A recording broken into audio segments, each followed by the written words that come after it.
Une décision historique, je ne sais pas, mais en tout cas, il est vrai que grâce au progrès de la science, en quelque sorte, Monsieur est acquitté là où il aurait pu être condamné si on n'avait pas eu cette réponse très catégorique sur le fait qu'il n'a pas pu commettre les faits.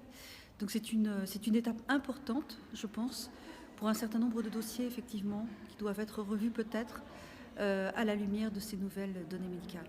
Peut-on dire aujourd'hui que la science a fait plier la justice? Non, je ne connais pas ces expressions. La justice s'est appuyée sur la science pour prononcer un acquittement.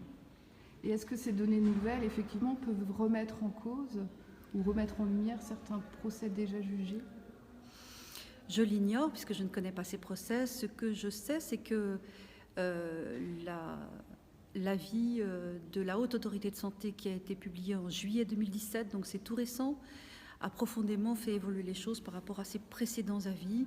Et il faut effectivement que tous les partenaires autour de ces questions, et notamment les partenaires judiciaires, soient très attentifs à ces nouvelles opinions et directives.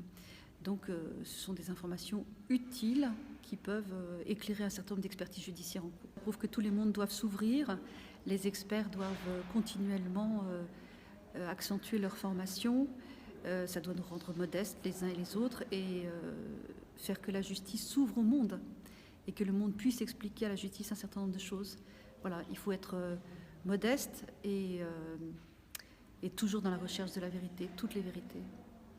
Est-ce qu'on peut aujourd'hui affirmer de façon certaine que le bébé, alors vous n'êtes pas scientifique, mais que le bébé a été victime du syndrome bébé secoué, ou est-ce qu'on peut imaginer que la science là aussi évoluera et fera évoluer la possibilité d'un diagnostic? Je ne souhaite pas me prononcer sur la situation de cette petite fille. Je pense que ça serait inconvenant.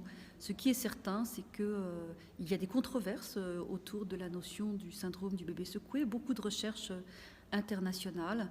Donc les experts ont dit un certain nombre de choses. Je n'ai pas à remettre en cause leurs conclusions. Par contre, il faut rester vigilant et curieux sur les travaux en cours. Oui. D'accord. Est-ce que vous avez connaissance aujourd'hui d'autres dossiers dans lesquels ce rapport de la Haute Autorité de Santé de juillet 2017 a pu on va dire profiter, servir au bénéfice du doute l'accusé ou Moi, je n'en ai pas connaissance, mais j'ai un certain nombre de dossiers en cours pour lesquels je vais examiner des demandes de complément d'expertise judiciaire. Oui. C'était un élément nouveau, y compris pour vous, ce rapport? Alors pas vraiment, puisque l'idée de ce qu'on a appelé la contemporanéité, le fait qu'il y ait un geste nécessairement très peu de temps avant le malaise d'un bébé, c'est une notion qu'on a depuis quelques années déjà. Mais de manière aussi formelle et par un expert à la Cour de cassation, oui, c'est assez récent.